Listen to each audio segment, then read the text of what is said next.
Joining us now is Logitech G's VP of Gaming, Ujesh Desai. Hey, how are you doing?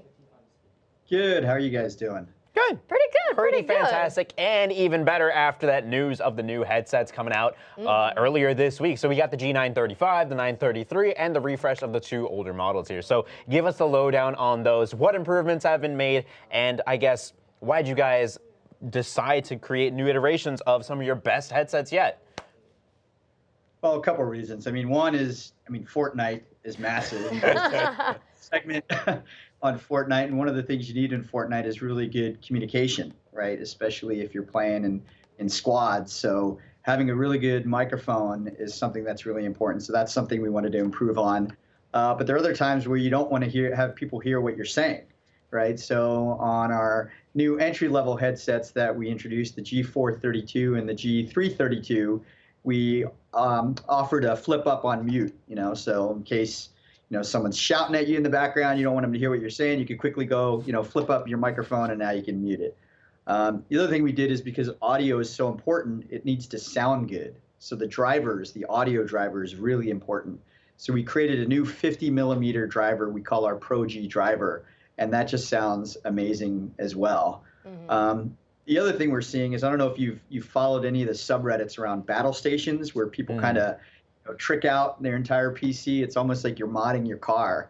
And a lot of these folks that are doing it love adding all different lighting and things like that. So our two high-end headsets, the G935 and G635, we made sure they had amazing RGB lighting that could even synchronize with all of your other gear, your keyboard, your mouse, and even our G560 speakers. So that was for all the battle station fanatics that are out there as well.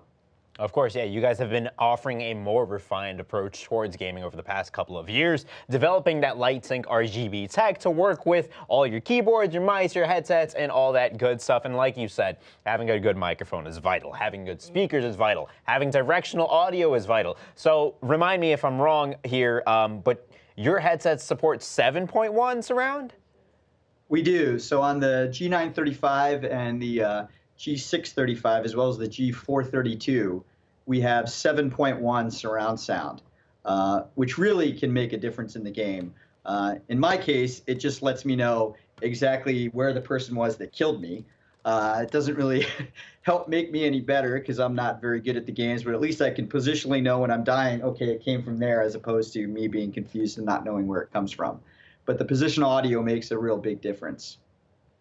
Yeah, no, obviously, and when you're talking about precision audio, you need to have that precise audio and clear comms to do the best that you can. And when you speak about the best that you can, right, you think of the pro teams, TSM, Maestro Gaming, just to name a few. Of course, I know Maestro's in chat, so hey guys.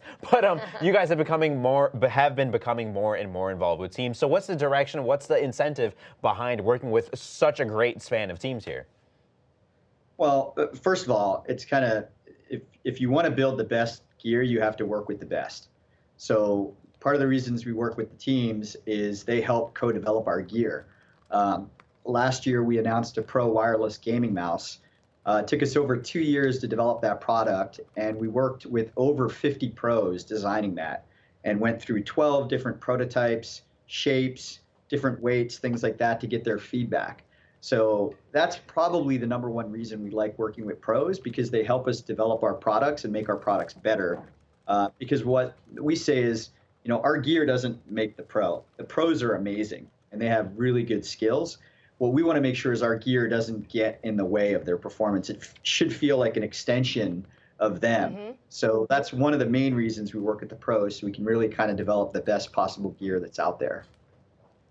Yeah, so obviously, you guys are offering also product on different levels, right? You mentioned the entry-level products versus the higher end. So does that exist across the span of your products here? It does, and what we try to do is we have our G series, which is our main product line, and then we've created a special line that we call Pro that we target pros. That said, regardless of what the price point is, we want to make sure it has really good features across the board, because just because someone can't afford, a $99 mouse and the most they can afford is maybe one of our entry-level products like a $39 or $49 mouse, we want to make sure we're giving, similar functionality. So one of the things we're trying to standardize, and you'll see us standardizing on, is our Hero sensor. Hero sensor is a really highly accurate sensor, and it is something that we put in our Pro wireless mouse. But we want to make sure we bring that sensor to multiple price points so people get to take advantage of that. So that's kind of some of the things that we're doing to make sure that it doesn't matter what price point you play at. We want to give you some functionality that really can help with your gameplay. So what does the rest of 2019 look like for Logitech G? Because we heard some really great news at Super League Gaming. So what else is in store? Well, obviously I can't talk about any of our unannounced products that'll be coming out, but we will have some cool new things coming out this year. You mentioned Super League Gaming. That's another big area that we're focused on. So Super League, if some of your viewers haven't heard about it, it's a great kind of after-school program. They started doing Minecraft City Champs, which was an after-school program. They've since expanded to League of Legends, and they're supported over 16 different cities across the U.S. And I think what you're going to see us doing more is, we're still going to work with the pro teams because that's very important for us. But as university clubs grow, as high school clubs grow, as after-school elementary programs grow, that's an area where we're going to start investing as well, because we want to support play at every level. The other thing we're doing is, hopefully you all saw the Super Bowl commercial that Microsoft aired. They're doing some pretty amazing work with their Xbox adaptive controller, and we're working with them to develop some cool gear as well. We have our 3D Extreme joystick that works with that, but we're doing some other things as well that I think could be pretty exciting.